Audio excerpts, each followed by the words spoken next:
Hey, everybody, thanks for joining me with Border City Rock Talk, where you get some great interviews with great interviewees with sometimes a comedic touch. Today, I've got Andy Curran, and we're talking about the new Envy of None album, which sounds like garbage. Garbage in a great way. Shirley Manson, the lead singer. How you doing, Andy? Wait, I was about to throw down the gloves, going, "Wait a second, sounds like garbage." No, I'm doing really well, Ernest. How are you? And good to be back on the show, by the way. Yeah, I got the lighting fixed. So, in relation to garbage, just so everybody knows, I'm telling you guys, it's an effing great album. I wasn't sure what to expect. I was listening to it for the last couple of days, and just to get into, actually, I got kind of raked over the coals. I did an interview with Greta Van Fleet a few years ago, and my whole interview was based on this song sounds like this band, this song, and a lot of people was like, quit saying they copy. I'm not saying they copy. Everybody's got an influence, right? Yeah, yeah, Like you've got 5,000 blues singers in Louisiana. They don't copy each other as a style, right? So yeah. with this album, Shirley Manson and Garbage definitely comes to mind. Depeche Mode, 1,000%. The Big Cure. time. Yep. Yeah. I hear in it all elements of what you and Alex and Alfio and Maiah. She's young. She hasn't grown up with these people, but Yeah. even bands like the Pumpkins and stuff. There's just so much into it. Yeah. Wow. I don't know what to say. The people on April 8th, it's being released, correct? Correct. A full album out April 8th. And thank you for the kind words, buddy. And listen, it's not the first time somebody has made a garbage reference with Shirley Manson. And I loved that band from the day they came out. I remember, off air, we spoke about I'm Only Happy When It Rains and Stupid Girl. And I bought the records. And I listen, there's some above and beyond, I guess, stylistically because there was some industrial electronic component to what Garbage was doing, which I think, and there is a component of that with Envy of None. But then when you put a female vocal on top of that, and you get that real juxtaposition. So with Butch Vig and his production chops, you're essentially, there's an interesting analogy there, because I believe that Butch and the other members of Garbage were older than Shirley, which we are much older than Maiah. Drawing from Butch's production chops, Alf Annabellini is a producer, mixer by trade, but plays guitar, keyboards, and he and I have been working together for a very long time and had been talking about, Ernest, but we were writing music and putting it away for a rainy day. And a lot of it was electronic and a lot of it was vibey and had loops and it had bits of industrial. Feels like the song Liar has been kicking around for quite some time. I actually wrote that originally and got in touch with Dave Ogilvy when he had his band Jackalope, and he was looking for songs. And so I sent Liar, just bits and pieces of Liar, and said, "You like this?" He said, "I think it sounds fantastic, but our lead vocalist has just left the band and Jackalope is no more." So I just put that back into my catalog and really wanted to finish Liar off. But with Maia's vocal chops, and just the interesting harmonies that she's creating, I can see why you would make the Garbage reference. And Alf and I are guilty for sure of wearing some of our influences on our sleeve on this record, whether it's a song like Never Said I Loved You or Dumb. The two of us are big Depeche Mode fans. We love a lot of alternative 80s and 90s music and electronic stuff. And, as most of the people who know me as a knucklehead rock guy. That's what I am. I grew up on Aerosmith and Cheap Trick and Thin Lizzy and James Gang and Joe Walsh and Rush. And so there's a big hard rock element to what people know me for. Right. But take that away, Ernest, and this fan side of me loves all of the artists that you just spoke about. Love them. Love Depeche Mode, went to see them. I love their use of keyboards and just the atmospheric. So it was an itch that I wanted to scratch. And the more I spoke with Alex Lifeson, the more I found out that he also was a fan of electronic and ambient music and experimental. And so the blinders kind of opened for Alex and I. When you said to me, I didn't know what to expect, because I think a smooth where's the guitar solos? Or people will be, that doesn't sound like No Tattoos, but that was purposely done. As musicians, we had a lot of fun stepping outside our box and just, it was liberating to try this different avenue, and putting Maiah's vocal on it, man, was just like a cherry on the top. Before you said No Tattoos, you said something in the video froze. Can you go back? Do you remember exactly what you said? I think, I probably said people probably know me as a hard rock, not hard rock stuff. Yeah. And I said, this, I could hear people going, well, this isn't Rush. This is, where's the guitar solos? Okay, where's Alex Lifeson guitar solo? This isn't No Tattoos. Where's the four on the floor? I have to just get my dog. She's barking. I think she's lonely. I'll be right back. I'll introduce you. This is what makes these interviews great. Yeah, I'm going to introduce you to Margaret. She's a 94-pound Bernese Mountain Dog, and she's sad right now. 1 second. Okay. Okay, buddy. Margaret. It's the second time I had an interview and somebody walked away on me. Last week, Derek Seguin walked away to get a picture of Richard Pryor. Oh, okay, there we go. Margaret. Okay, see, she suffers sometimes from a little bit of there she is there. There's Margaret. Hey, Margaret.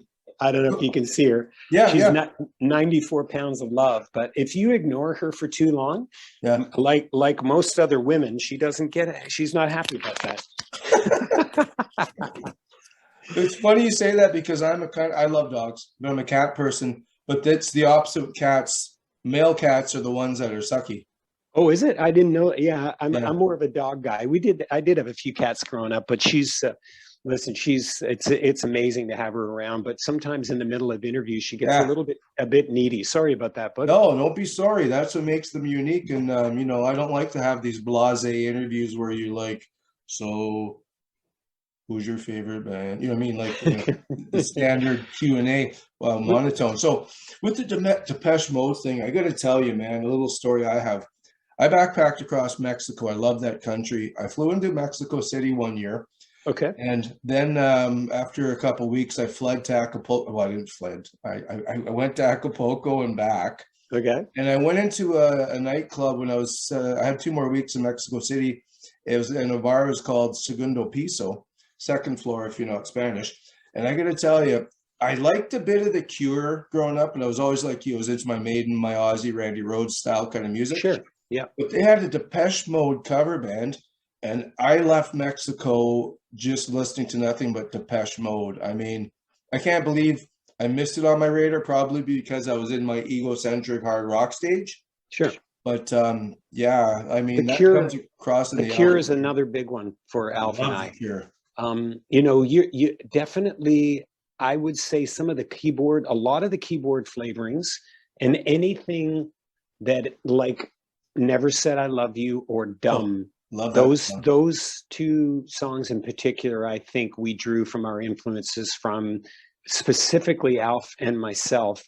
Maiah's too young to know those. Yeah. We actually said, hey, go back and listen to the Cars. Go back and listen to Depeche Mode. Go back and listen to The Cure. We're trying to get her to realize where some of the inspiration came from. She's her own girl. She's got such a great command of melody and lyrics and everything. Yeah. So she didn't need much prodding, but good on you for hearing those, and guilty as charged. No guilt at all. Yeah, that's actually, to be honest with you, if I had to pick a favorite song, did you do all the mixing and producing, most of it? Well, for producing, let's start with producing, because this record was made in such an odd way. Nothing like what I've ever done before in terms of, normally your traditional conventional way is having a producer. One guy comes in and he's sort of like your mentor. He's the hockey coach. He's the general manager, right? Right. We didn't do it that way. A seed of an idea, and let's take Never Said I Love You. Seed of Never Said I Love You came from yours truly. I sent it over to Alf, said, I think this is pretty cool. He laid his stuff on it. No producers in any of the room. I'm producing my stuff. When I'm happy with it, it leaves the nest. I send it over to Alf. The same thing happened with Alf. He would do his own thing instinctually. It would go over to Alex, same thing. And then Maiah puts her stuff on top. Or a lot of times Alex would say, I want to hear Maiah's vocal before I do my guitar parts. So in terms of production, when the record comes out and you look at it, it'll say produced by Envy of None, because all four of us produced it. And it was very liberating to work that way. And any musicians that are listening to this, you're used to having that interaction, Ernest, where somebody will say, hey, Andy, that's great that you played an A. Why don't you try a G over this? And there was none of that. So it was all very intimate, and nothing left my studio until I was happy with it. And same with everybody else. In terms of mixing, just giving my feedback after the fact, Alf and Alex mixed some of the songs that Alex was a key component in, like Kabul Blues and Spy House and Western Sunset. He mixed those tracks. For the most part, Alf mixed the other ones, but there was, I think maybe even with Look Inside, there might have been a sort of collaborative mix effort between Alex and Alf, but those two guys mainly handled most of the mixing. The reason I asked was because having that track at the beginning, 30 seconds in, I was hooked. I mean, first thing I thought, like I know of Maiah, I've interviewed her before and listened to some of her stuff. It came smooth. I thought, wow, what a smooth voice. That's what I thought of. And it's kind of funny you're speaking, she's a little bit younger. People are definitely going to get to know more of her with this project with Envy of None, but I kind of joked with her. I said, I know that you and Andy and Alex didn't meet bumping into each other at a bar clubbing one night. No, we did not. So yeah, she's such a great talent, and it's just interesting. So the three songs you mentioned that you said Alex kind of produced or mixed it. No, you said produced, I think. Yeah, I can tell because I wasn't hearing many guitar parts per se standing out in the first 5 or 6 songs. And then, like you said, Spy House and Western Sunset. Spy House starts off with kind of a Jimi Hendrix, kind of a wah-wah kind of thing. Sure. And then even in the guitar solo, I don't know if you noticed, but I kind of felt it had kind of Carlos Santana meets Joe Satriani in the solo. Yeah, absolutely. Well, listen, before I talk to you about Alex's track, you mentioned something about Maiah's voice being smooth. Yeah. And as a fellow vocalist, like an athlete, you have different gears. You're either sprinting or you're doing a marathon. And so for me, the way I always approach vocals, especially in the latter part of my career, doing my Leisure World Records or Drug Plan or Caramel, I'd have different gears. Some of them I'd be singing up close and quiet, and other ones I'd be screaming my ass off, right? But with Maiah, there was a few songs where she said, I think I need to redo the vocal. I need to sing more forceful. And our feedback to her was no. The juxtaposition of a song like Enemy with some heavy guitars and your smooth vocal approach is what makes this so unique. Don't feel compelled that you have to raunch your voice out. Just be you. So we encourage her to stay in that vocal register and in her comfort zone. I just wanted to bring it up because I agree with you. Her voice is so silky smooth. And we tried to keep her there because that's where I think she's really comfortable. But in terms of Alex and his guitar parts, if he was on with us right now, he would tell you that he intentionally wrote the guitar parts for all of those other songs that are not obvious. It was intentionally done that to process them, to turn them backwards, to make them sound like they weren't a guitar. So oftentimes I would call him and say, dude, I don't know what you did, but it sounded amazing. Where did you play guitar? And he said, Andy, there's guitars all the way through it. Perfect example. If you listen to Look Inside, which just dropped on Spotify and Apple and Amazon yesterday. Okay. There's a pulsating rhythmic thing off the top. And it's just like and it's hard to put your finger on what it is. It's actually Alex Lifeson playing guitar. There's so many windy, trippy things that are soundscapey, and Alex really had his head in this soundscapey thing where he wanted to approach the guitar less conventional. But when you get to Spy House and Kabul, then you go, oh yeah, there's my guy from Rush. There's my guy from Rush. There's some guitar solos. I'm not talking out of school here, but there was many occasions that both Maiah and I said to him, would you blast a guitar solo at the end of the song? We feel it needs, like Dog's Life is a perfect example. Al, on the outro of Dog's Life, why don't you rip it? Just rip it. Go for it, dude. Give me Limelight. And he was like, nope, not feeling it. And next thing you know, we get some kind of a rhythmic, pulsating, offbeat reggae syncopated thing. It was a lot about rhythms with him. So, for Rush fans that are listening, I don't know if they're going to appreciate the fact that Alex put on a white lab coat and was a mad scientist with his guitar parts, as opposed to them going, well, where's Tom Sawyer? Where's Limelight? Where's this? Because they're not going to get it on this record. They might get a piece of it in Kabul and Spy House. But it was intentional, and it was something that he really enjoyed the ride doing. He wanted to carve some new territory, and soundscaping is the best two words that I can give you to describe his tones on this record. Yeah, and the unique thing is, you're right. There are some spots in there where I listened for a few seconds, like I'm listening to the song, and then I'm okay. That's the guitar part. Like you don't get it right away, but it's just him playing a note and turning up his volume on his guitar, turning it down. Like you know what I mean? Yep. So and speaking of which, Western Sunset kind of threw me for a loop. And it was the last song on the track, and I'm waiting. Okay, when's Maiah coming in? When's Maiah coming in? When's Maiah coming in? And is that the particular song that was written for Neil? It was. I had a feeling I knew it. Yeah, it was, and I can address your when's Maiah coming in and because what happened was, Ernest, when we got about 3/4 the way finished this record, we had a conversation with Alex, because anybody that's familiar with Alex might recall that Spy House and Kabul were used in the launch of the Gibson Epiphone video. So there was instrumental versions of those tracks out there. Right. And so we had a conversation, Alf, Maiah, and myself, with Alex going, how do you feel about maybe making these Envy of None? Let's let Maiah sing on them. And he was like, oh, wow, that'd be awesome. Let's give it a shot. And I know if when you eventually talk to Maiah, she'll tell you that might have been one of the biggest challenges that she faced, was trying to put some lyrics on those two songs that were essentially finished and out there. And I think she did a great job, and Alex adjusted the mix. So for any fans that might go, this is a ripoff, I've already heard Spy House and Kabul. These are they're very different songs now with Maiah Wynne singing on them. Mm-hmm. When it came time to Western Sunset, nobody in Envy of None knew that the song had been inspired and written while Alex had one of his last visits with his buddy Neil Peart.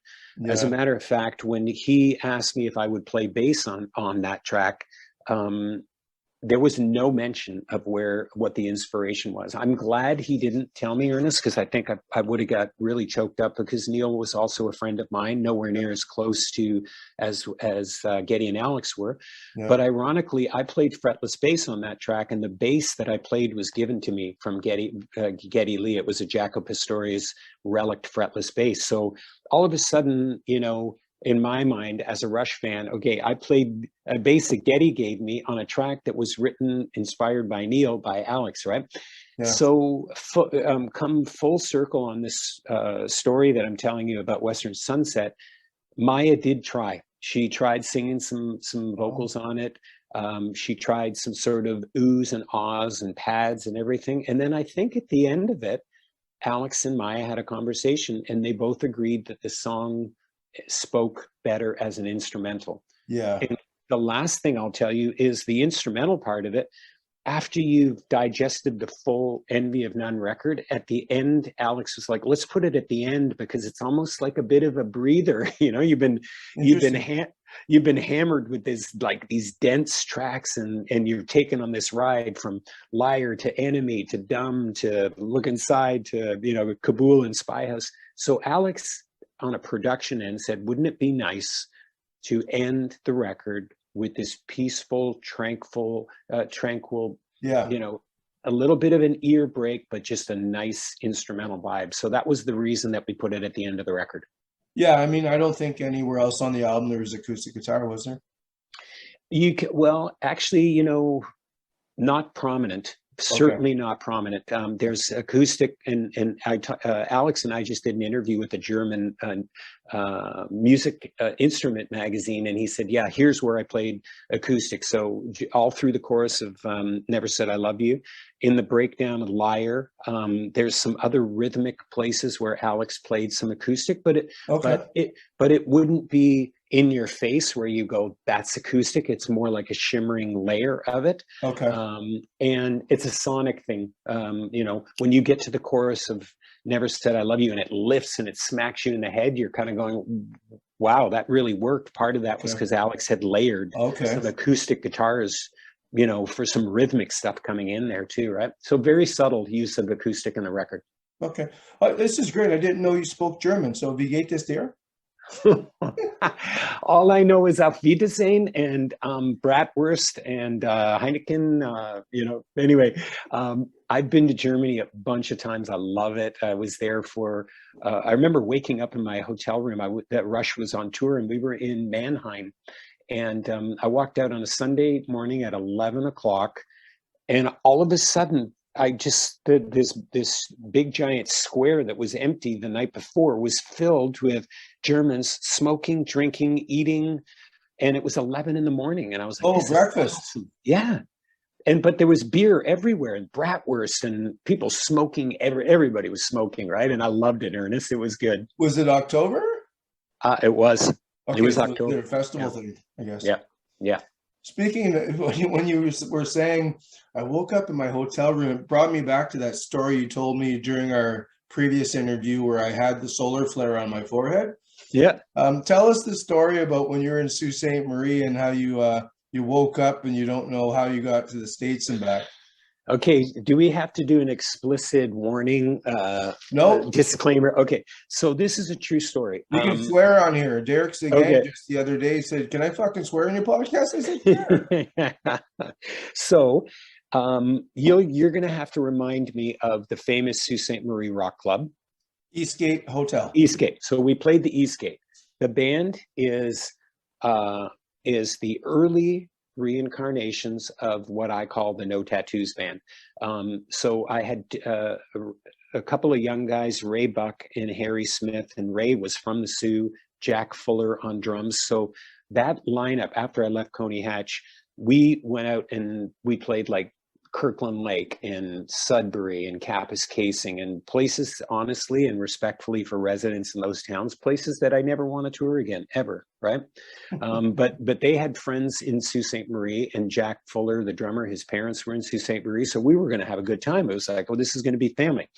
So we're playing a full week at the Eastgate, but there's one day off.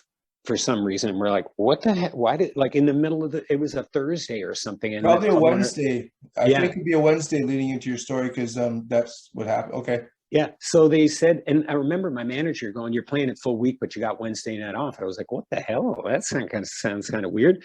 So I was told that the reason they do that is because in Sioux, Michigan, across the river, it's just a big shit show party, a frat party over there. And all the people from this Canadian side go over there to party. So the young guys in the band convinced me, and they were probably, 5, 6, 7 years younger than me, saying, "Come on, Curran, we're going to go across and we're going to drink all night. We're going to party over on the Sioux, Michigan side." And I'm not a big drinker, Ernest, but I said, sure, I'll join the reindeer games. So over we go. Certainly lost track of, I don't know, I want to say was there a place called the Green Door or something? No, I was going to bring it up. It was called the Back Door. The Back Door. So I remember vaguely that being one of many places that we hit, and I got so shit-faced that night that I do not remember coming across the border. The boys told me that they poured me into the van. I guess the guy at the border, they just looked at me and they said, "Oh, he's asleep," and went across. True story. Okay. I don't know how I got back into my hotel, how they got me in there. I woke up stark naked in the fetal position on a porcelain tiled floor in the bathroom of the East Gate in my room, shivering and just waking up. And clearly I was talking to Ralph on the porcelain telephone all night and just barfing my lungs out. And that is my memory of my last time in Sioux playing a show. And it took me a while to recover from that. And then we had to get on the stage the next night and rock it out for Thursday, Friday. Holy shit. Yeah, no, I remember that story. It was great. They told me they just poured me in the room. They were Yeah. just they said they grabbed my key, opened it, pushed me in. So somehow I crawled. Somehow I got all my clothes off, but I remember just shivering and going, "Why am I so cold?" And just woke up and I was in the bathroom close to the The toilet. Americans know how to do things, because the Wednesday would have been ladies' night. And that's why everybody goes over there. They free pour, like, you know what, if you're smart enough, you know, when she starts to pour, you get your buddy to say something to the bartender. She's like, oh yeah, it's just right over there. Hang your jacket up over there. And then Right, just keep going. You're just three-quarters full of nothing but booze. But I do like the Sioux. You know, if you said to me, Andy, you know, what are the towns that you did like up in Northern Ontario? Certainly, I had a great time in Sudbury and Sault Ste. Marie. Kirkland Lake, Kapuskasing, not so much, you know. It's just that was the circuit back then. Yeah, well, Kirkland and Kirkland Lake, I mean, I think they got like 5,000 people, and no disrespect to the Kirkland Lake people, but it's way out of the way, right? So, oh yeah, right off the highway. So, before I let you go, the album's coming out on the 8th. I was kind of thinking, it was kind of funny. I was at the grocery store and I was listening to the album in my earbuds. I was thinking, this album's going to be the envy of everyone. Well, dude, thank you for saying that. And the name itself, okay? So let me tell you about Envy of None and how we got the name. I know it's a stock question. You're probably like, I'm not going to ask Curran where he got the name from. But when we were writing together, and this process, just so you're clear and everybody that's listening, probably started as far back as, 2019 when Maiah and I started working. So it's been a long ride, and we were talking about, well, what are we going to call this project? Because it's more a project, less a band. Because there was no talk about, are we a band? Are we going to tour? What are we going to do? Are we going to shop a deal? We just started writing these songs together, and then it's a stupid overused phrase, but it was very organic. Everything grew organically. So I remember Maiah calling me and going, Andy, what are we going to call this project? I said, well, I don't know. It's hard to know when you're out in the middle of nowhere. I said, I don't even know where you live. And she goes, oh, that's kind of cool. Let's call it Middle of Nowhere. So fast forward. Yeah, I'm talking to Alex Lifeson's lawyer, a guy by the name of David Quinton Steinberg, and David played drums on 5 songs on the Envy and None record. Okay. He said, have you registered the name? Have you done a name search on it? Have you done a copyright? And I said, and I said no. And he goes, oh well, I've got a computer here at work. I'm going to check it out for you. He goes, oh yeah, the name's taken. There's like 5 bands called Middle of Nowhere, and I'm like, oh, you got to be kidding me? Are you serious? And we were doing up logos and everything. And he goes, well, don't worry about it. I got a name for you. I've been, because he had a punk band called The Mods. He played with Stiv Bators and the Dev Boys. He's like, he's a musician. Yeah. And he goes, I've had this name around, and, I'm going to gift it to you. Envy of None. And I was like, oh, that's kind of cool. Where did you get that from? He said when he was in law school, for some reason, one class, they had to do some Greek mythology, and there's a Greek philosopher named Ovid, O-V-I-D, and he had this saying, and at the end of it, and you will be the envy of none, which I kind of thought was funny. I was like, okay, this is kind of, not only can you not put a tag on it and go, this is a heavy metal band or this is a folk band or something, you're like, envy of none, what is that? But we and Alex Lifeson has an amazing sense of humor, and he loved it because we were like, and we're going to be the envy of none. Look at us, nobody's going to be envy of us, right? But maybe now, now that we've got this out, maybe there will be some people who go, man, I wish I was in that project. I don't know.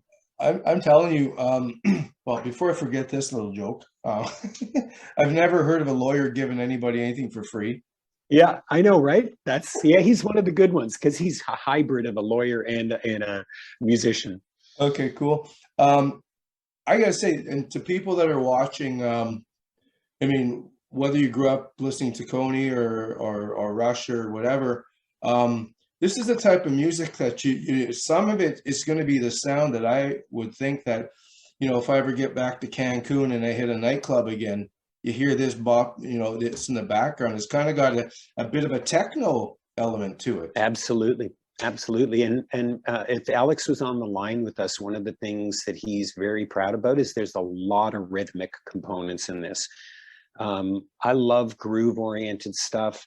People who know me really well, they're like, oh yeah, Curran, I can hear it. That's you with the bass line, and that rhythm and the basement of a song is there in this. But I'm super proud of the record, dude. I had a lot of fun. I had a lot of fun making it.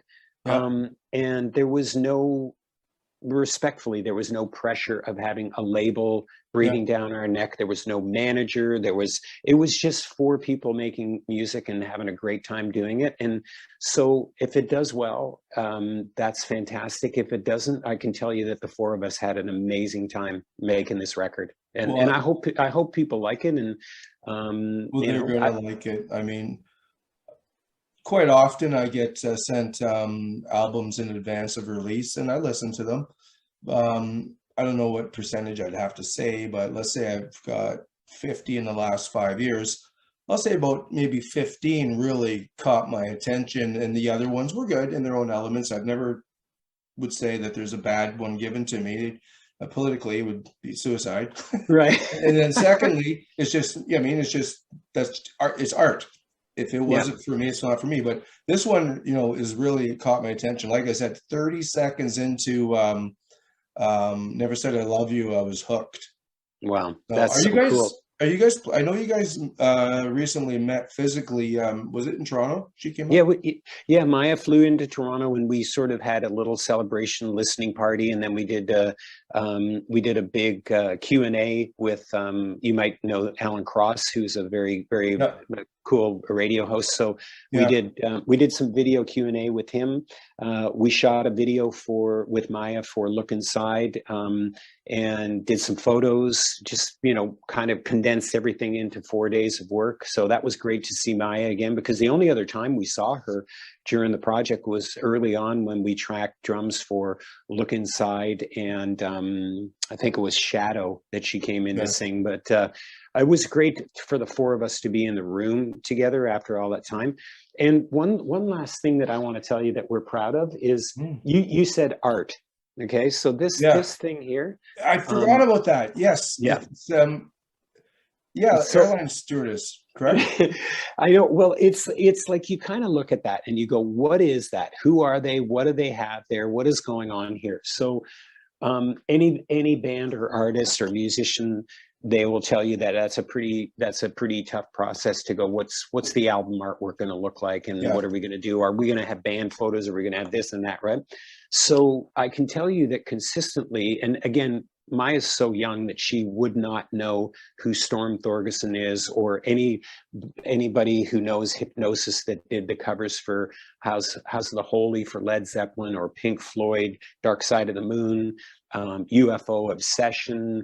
I mean, the list goes on and on and on about that British company that did artwork for all of those great, like, let's just talk about Houses of the Holy, right? With the girls crawling up the rock. And we had a lot of conversation about this. So nowhere on that cover is there anything that says this is a heavy metal Led Zeppelin record. You look at it and it's eye candy, and you walk into a store, and you and I are music fans at heart. So there was lots of times I walked into a store or flipping through vinyl and went, oh, I love that cover. I'm going to buy it. I don't even know what it looks like, right? Yeah. So it was important to us to have a cover an album artwork that didn't say anything, but maybe was evocative and got you thinking, right? Yeah. So I was down the rabbit hole one night, and I don't know how or when or why I stumbled on this company, but they're called Plastic with a K at the end, Plastik. Right. And it turns out that there's a very talented photographer, graphic artist in, I believe, Lebanon is where he's from. So I went on his Instagram, started looking at stuff, and it was loaded with imagery that I just fell in love with immediately. And I contacted him and said, is it possible we can license some artwork off you? I showed the website to Alex and Alf and Maiah, and they went, oh my God, this company's amazing. Yeah. So that's where the artwork came from, all the way from Lebanon. And we did, I love, like, anybody that's out there that loves visuals, check out this guy's company called Plastic. They're amazing. Yeah, marketing is huge, and that's on the cover, like you said, it doesn't say anything specifically, but it gets you to keep looking and wondering. Yep. Yeah. And we did a little bit of photoshopping, because these ladies have these trays with these. And originally there was these high-end women's purses on there, because he had done this photo session, and our guy at the label said, hey, well, what about if I just Photoshop them out, and I'm thinking of putting something on them, and he put these two giant pills. Yeah. And we were like, okay, sure, that's even weirder. That's deep. Yeah. What are they giving you? What are these pills for? Lots of questions there, and that's what we love. That's what we love about the name. That's what we love about the artwork. Perfect. Are you guys planning on any kind of live shows coming up in the future? It's been the number one question, Ernest, and I think again, if Mr. Lifeson was on with us, he likes to say we'll see. We never really spoke about touring it. If the success of this thing, it gets to a place where we're like, we have to go out and play some shows, I have a feeling he would. He's not going to go out and play 60 shows or 40 shows. No. I know that it would be, there might be some one-offs. So, but he's like a lot of it, we got to be respectful to, like, the heat-seeking missile in this project is the iconic Rock and Roll Hall of Fame guitarist Alex Lifeson. So if Al thinks he wants to do a half dozen shows, I'm sure we would do it. If Al doesn't want to do any shows, then we won't do any shows. Right. He is the Zen master in this one, right? Yeah. Yeah. And you know, it's kind of interesting on how life works, Andy. You brought up 3 times now, because I'm counting. If Alex were on with us, and I'm trying to get an interview with Alex, but Chip, I have to say, is the best, and I couldn't have got to speak with you today without Chip. He's quite the promoter, and he's done a great job with you guys. And thank you, Chip, by the way. Yeah, thanks, Chipster. He's great. And you know what? They're working Alex like a rented mule. He's been doing all kinds of press in Europe right now.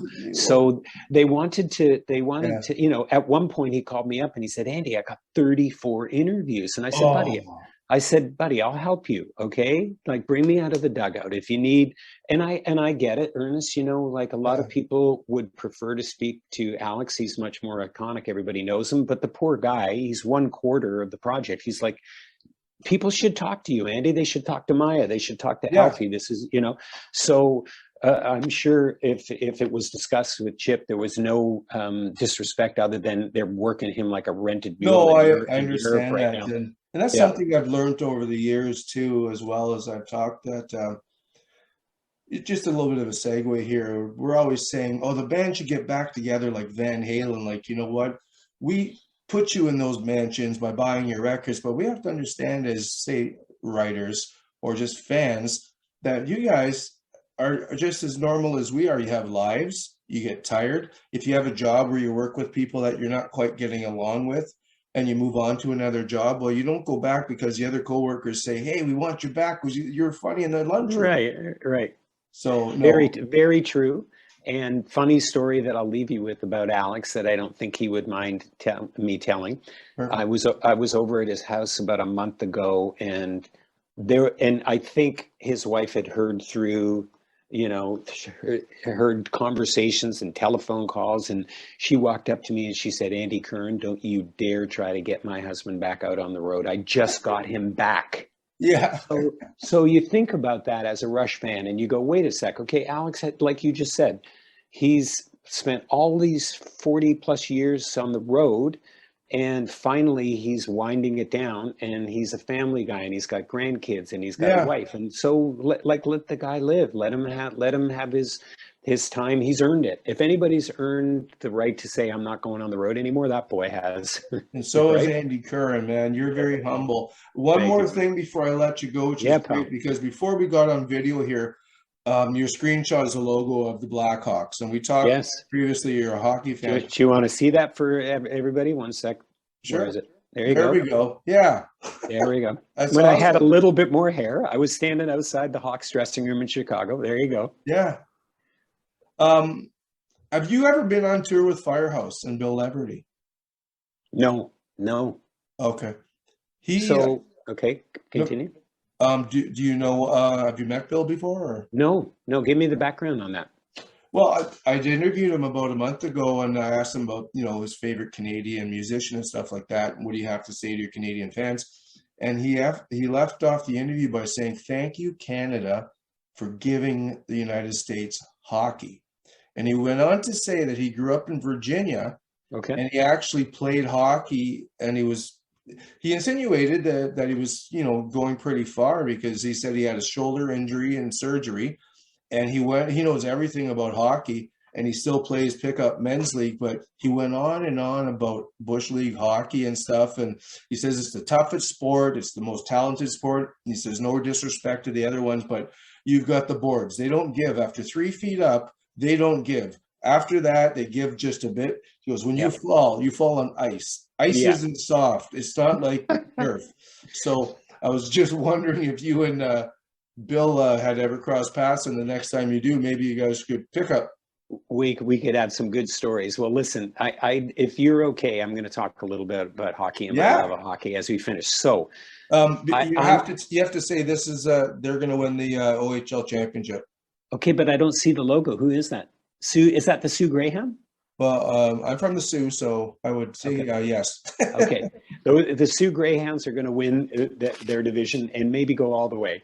Oh, perfect! Coming from Andy Yeah, Curran, it's probably going to happen. there you go. And correct me if I'm wrong, is Tony Esposito not an Sioux Greyhound? Was he back in the day? Phil and Tony were both born in the Sioux. Yeah. I don't know if Tony actually played for the Hounds, but I know he played for the Hawks. But no, Phil and Tony were both born and raised in Sault Ste. Marie. Yes. Well, God bless his soul, and we'd need a whole other episode to tell you how I became friends with Tony Esposito. But my love of hockey, I was 5 years old, and my dad knew I was obsessed, and I've got three brothers, and he put us all into power skating, and then next thing you know, we were playing hockey. And so from the age of 5, much like a lot of Canadian boys, and the equivalent to Americans baseball and Americans and hockey and Canadians, it's in my DNA. Yeah.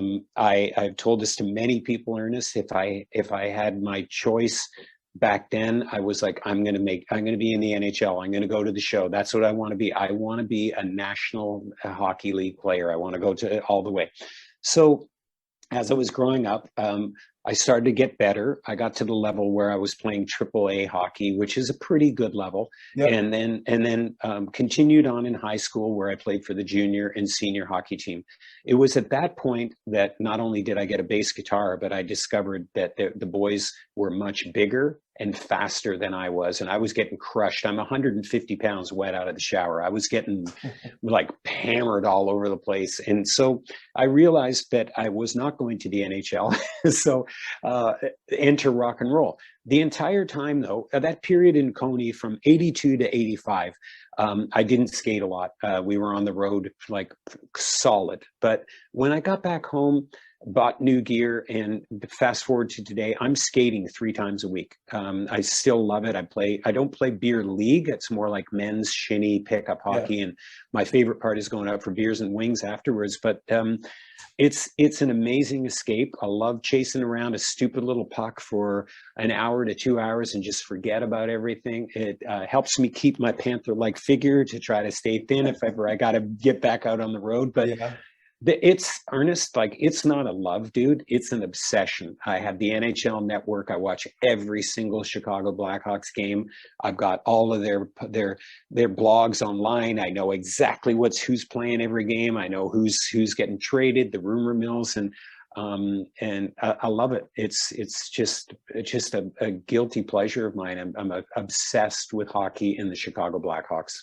Well, I would digress and say that you could have made it because you look Dennis Savard. Yep, he's a little guy, and DeBrincat's a little guy, but Yeah. I never had the hands that those guys had. And you know what? To be honest with you, Andy Curran, that sounds like a hockey player. Well, I should at least get a hockey card made up with me, you know, with the stick and everything, right? Yeah. But no, those but hockey, rock and roll, cars, women. What else is there, buddy? Dogs, right? Yeah, Wine, yeah. hamburgers. We could go down the list. That's awesome. Yeah, I'd like to thank you, Andy. Did I ask you earlier? If not, what's the opposite of unsubscribe? Subscribe. Do as Andy says and subscribe to the channel. I'm trying to thank you very much. And the 200th subscriber is going to get an autographed Bryan Adams coffee mug. The thing is, I'm just going to have to talk to Brian and ask him about that too. So we'll see what that happens. But in any event, I had a great chat with you, Andy, man. It was awesome as always. And yeah, this album's going to go through the roof. I'm going to leave under the description box links to the website and everything. And if we don't see you on tour, we'll see you on virtual. Absolutely. Ernest, thanks for the time, buddy. It's always good chatting with you. It feels like two old boys chewing the fat and just talking about stuff. But you're a good man. Great questions today. And thank you for spreading the word on Envy of None, buddy. Thanks. And I like the good man thing. I'm a better man than my mother. I like that. Take care, that. Okay, buddy. See you, Ernest. Cheers, pal. Bye.